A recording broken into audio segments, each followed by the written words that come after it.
To me, this is not big news. It's been obvious to me forever, but sometimes people need to see and hear it. So here it is for you to see and hear. But it's the way it is, and this guy really describes all the potential use cases and how this ecosystem might look in the future. But naturally, they were going to look beyond Bitcoin because Bitcoin doesn't work. Listen to what this guy says. All the other blockchains like XRP and Solana and so on are going to be utilized in the global financial system. Bitcoin cannot do any of the things he's about to talk about. But pay attention to this because naturally these institutions understand this. They understand what they're going to be selling a lot of their investors, like I mentioned in the earlier video with Fidelity. This is the value proposition because everything's going to work 24/7, 365. You can't go to a brick and mortar building and get the kind of services, access, and reach with security and speed that you can with blockchain. And for like nearly no employees, you can get this done globally. So check it out. Let me know what you think in the comments. Like, share, subscribe, and bookmark. Let's give this a quick read before that happens. It says, NASDAQ, we are seeing institutional interest expand beyond Bitcoin to tokens like XRP. Absolutely.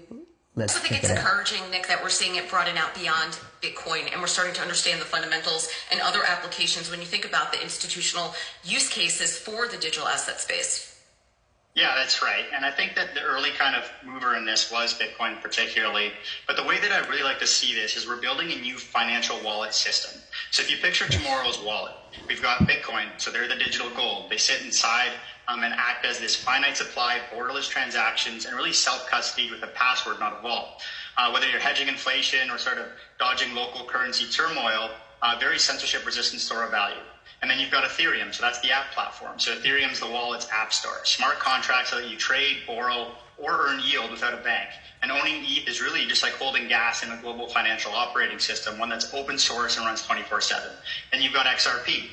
So they're the cross-border bridge. And XRP works really behind the scenes as that instant FX bridge. So banks convert dollars to XRP, beam it abroad in 3 seconds, and cash it out in local currency, potentially cutting remittance fees from 7% to under 1%. And then you've got Solana, the high-speed rail. So Solana provides the commuter rail, really hundreds of transactions per second with very tiny fees. So your subway tap, in-game purchase, or loyalty point redemption could all ride on the Solana rails without you even noticing.